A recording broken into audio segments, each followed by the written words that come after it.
একটু খেয়াল করে ইস, কি দেখেন। ঠান্ডা। বাবা, কিরে, তুই এই সন্ধ্যাবেলায় কইতে এলি? বাবা, আম্মু আমাকে তোমার কাছে পাঠাইলো। তোর আম্মা বাড়াইছে? কিন্তু কেন? বাবা, তুমি আমাকে 2 সপ্তাহ আগে বলছিলা তুমি আমাকে শীতের জামা কিনা দিবা, কিন্তু তুমি আজ পর্যন্ত কিনা দিলা না। তাই বাবা, আম্মু আমাকে তোমার কাছে পাঠাইলো। তুমি জানো আমাকে একটা শীতের জামা কিনা দাও। কি বলিস?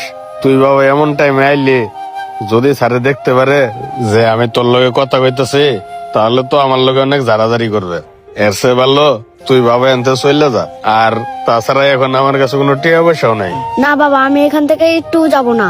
আজকে তোমাকে আমার জামা কিনা দিতে হবে। তুমি দেখছো বাবা কত ঠান্ডা পড়ছে? আমার দিকে একবার দেখো, আমি শীতে কত কাঁপতাছি।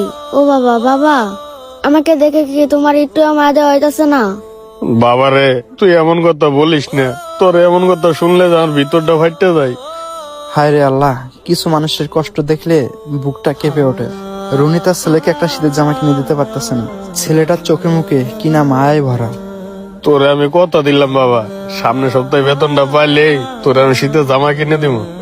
তাছাড়াই আমি সাহেবকে বলছিলাম যে এই সপ্তাহে টাকাটা দিতে, কিন্তু উনিও তো এই সপ্তাহে টাকাটা দিল না বাবা। টাকাটা দিলে তোর সত্যি আজকে আমি জামা কিনে দিতে পারতাম। বাবারে, তাছাড়াই বা কি করার আছে?